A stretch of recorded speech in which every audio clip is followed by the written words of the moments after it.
C'est pour ça, cette raison, quand quelqu'un vous parle de yin-yang, si vous ne comprenez pas, forcément, il faut lui demander qu'est-ce que cela veut dire dans le cadre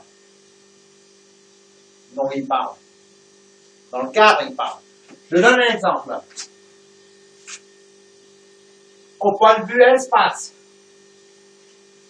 Au point de vue espace, c'est intérieur, interne. Interne, c'est le yin. Et externe,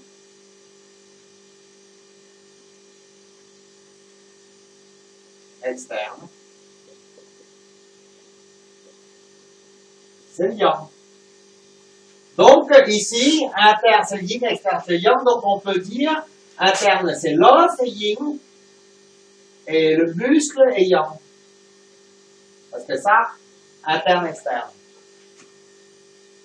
Par contre, au point de vue matière, donc matière, le dur, c'est yang, et le mou,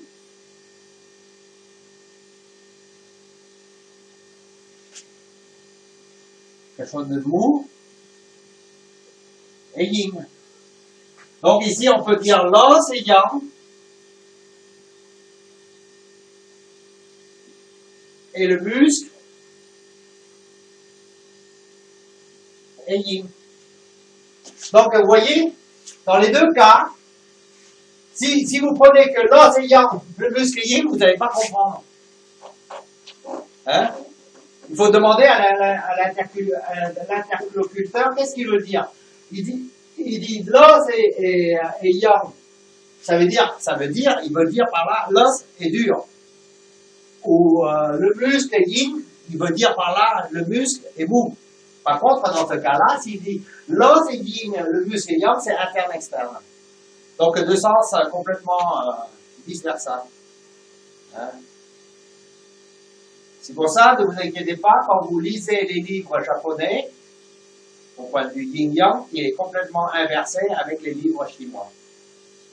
Parce que c'est pas le même angle d'approche. Et même dans la même culture, c'est pareil. Des fois, on utilise ça, c'est yin, ça c'est yang, par rapport parce qu'on veut parler de l'espace, ou bien parce qu'on veut parler de temps, de matière, et ou bien on veut parler de temporel, ou bien on veut parler de forme. Alors, en résumé, il y a le cinquième ensemble. C'est quoi? En résumé, c'est le cinquième ensemble, d'où ça vient? Ben, pour qu'on puisse faire une différence yin et yang, c'est le cœur de l'homme. Le cœur de l'homme. Donc, c'est le jugement de l'homme. Si l'homme, il n'y a pas de jugement, s'il n'y a pas le cœur de l'homme, s'il n'y a pas l'esprit de l'homme qui est là, donc rien n'est yin et rien n'est yang.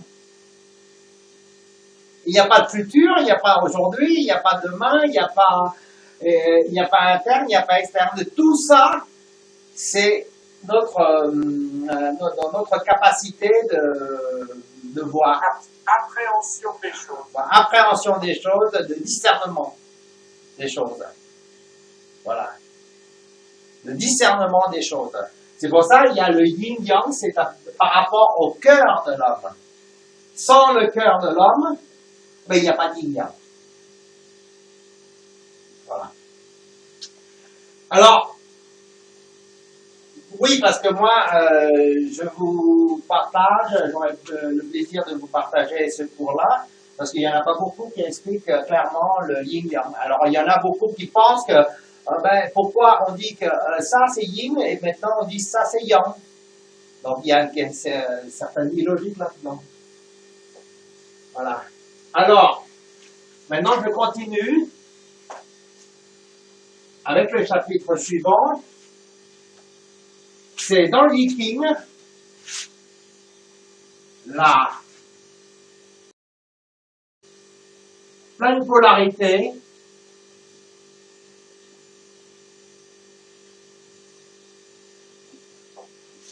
qui donne deux niveaux,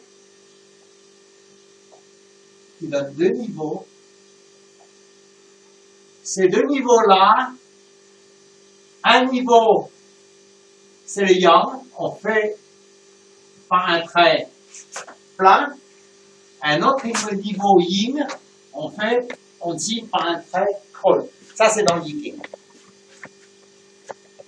Voilà. Donc, ici sur le tableau, je vais marquer le yang et le yin. Et pourtant, en réalité, les Asiatiques, ils parlent de yin et de yang. Pourquoi on met yang et yin, mais pas pourquoi yin et yang? Parce que, dans le temps, les orientaux, ils regardent le sud. Ils regardent le sud. Donc, si l'œil, imaginez l'équateur est devant vous, et si vous regardez vers le sud, donc le côté du lever de soleil, c'est le côté gauche. Donc, le côté de soleil, c'est ça. C'est le côté gauche. Si vous regardez droit devant, c'est le sud. Donc, le côté de soleil, c'est là. Donc, c'est le côté yang. Le côté yin. Ça, c'est deux niveaux. Le yang va donner 4 formes, parce que dans le yang, il y a le yang et yang, il y a le yang et yin. Il y a le yang, il y a le yin et le yin. Voilà. Ça qu'on appelle le plein yin, le plein yang.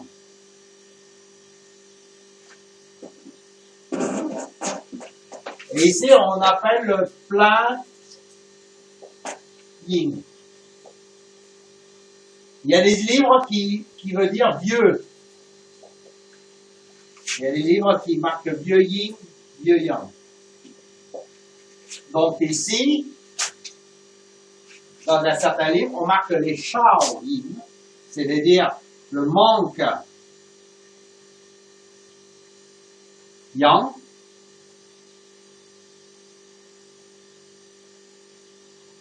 Manque yang. Et ici, c'est le manque yin. Ou le jeune yin, le jeune yang.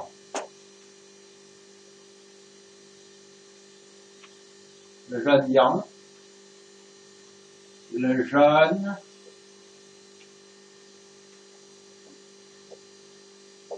yin.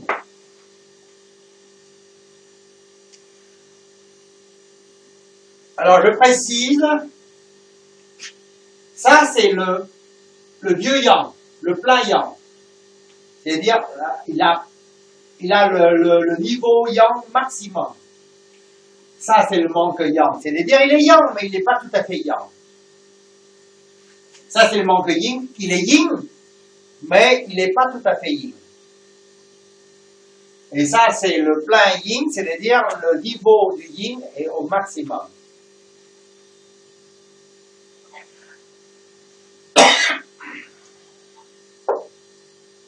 Voilà. Pourquoi il y a des livres? Pourquoi il y a des livres qui marquent le contraire? C'est-à-dire, ici il marque, c'est le plein yang, et ici il dit ça c'est le jeune yang. Et ici il marque ça c'est le jeune yin. Il y a des livres qui marquent le contraire. Mais non, mais parce que on part toujours de bas en haut. Donc ici, le noyau, c'est en bas, il est yin. Donc il est le jeune yin. Ici, le noyau en bas, il est yang. Donc on parle de jeune yang, mais pas ça. Donc s'il y a des livres comme ça, c'est une erreur de l'auteur. Voilà. D'ailleurs, on peut démontrer mathématique, ça c'est le jeune yang, et ça c'est le jeune yin. À partir du seul jeune yang, yin, le plein yang, il y a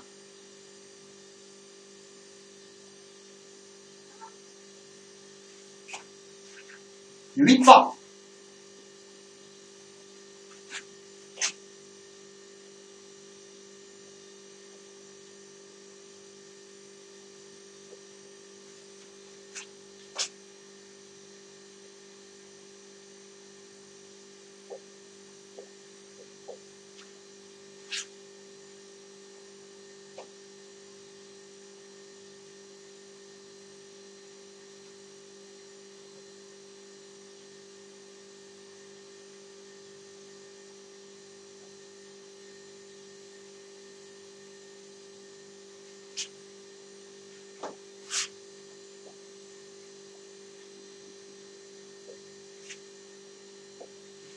Voilà.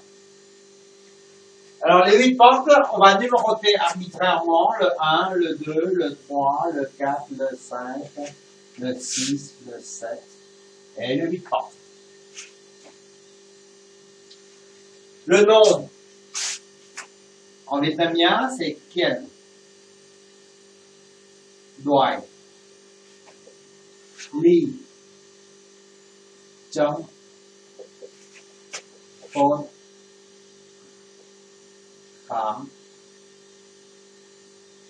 Chong, Phone. Et peu importe le nom, hein. Vous n'êtes pas obligé d'apprendre par cœur le nom.